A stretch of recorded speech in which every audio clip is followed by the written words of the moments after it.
Bonjour, bienvenue dans la série sur l'électrodynamique classique. Nous continuons sur la méthode des conditions limites perturbées. Alors le résultat qu'on a obtenu à la fin de la vidéo précédente vaut pour les deux modes Tm et Te, avec les expressions adéquates de bêta 0 que nous avions obtenu dans l'étude de l'atténuation dans les guides d'onde, avec alpha égale bêta.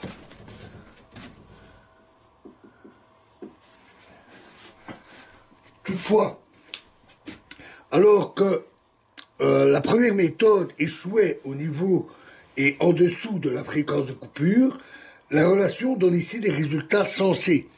La combinaison K0, bêta 0, qu'il y a dans cette relation, est en effet finie et régulière au voisinage de K0 égale 0.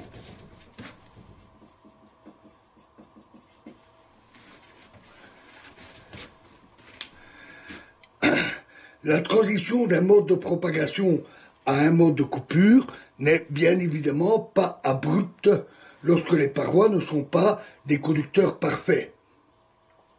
Mais l'atténuation au-dessus et en dessous de la fréquence de coupure est suffisamment importante pour que l'on ne commette pas une grande erreur en supposant cette transition effectivement abrupte. Ici et précédemment,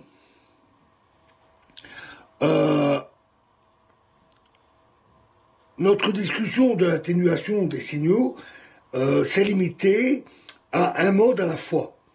Pour les modes non dégénérés et ne présentant pas de trop grande déperdition, cette approximation reste valide. Toutefois, en présence des modes Tm et Te dégénérés, comme cela arrive dans un guide d'onde rectangulaire pour m différent de 0 et m différent de 0,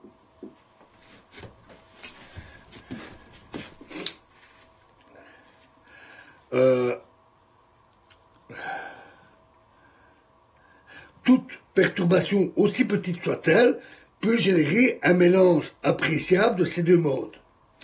Dans de tels contextes, les méthodes utilisées jusqu'ici échouent. La faiblesse de la méthode que nous venons d'exposer réside dans la condition aux limites perturbées, dont le membre de droite contient maintenant la dérivée tangentielle de la composante HT non perturbée, ainsi que la dérivée normale de ET. Et il y a bien sûr, corrélativement, une condition aux limites perturbée pour HT impliquant les deux champs longitudinaux non perturbés.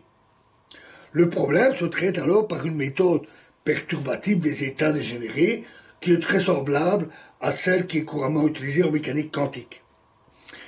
Les modes perturbés sont des combinaisons linéaires orthogonales des modes non perturbés Tm et Te, et les coefficients d'atténuation des deux modes ont pour expression caractéristique une relation comme bêta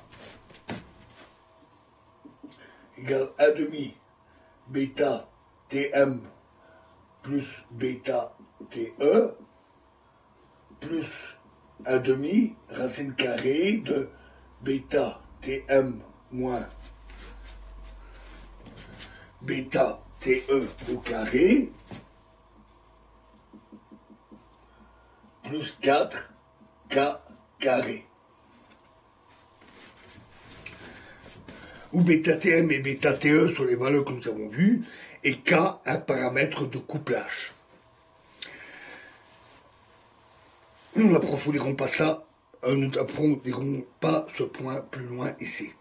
Dans la prochaine vidéo, nous quittons les guides d'onde et nous parlerons des cavités résonantes. Étant entendu que le sujet est très proche d'une cavité résonante, c'est un guide d'onde fermé aux deux extrémités.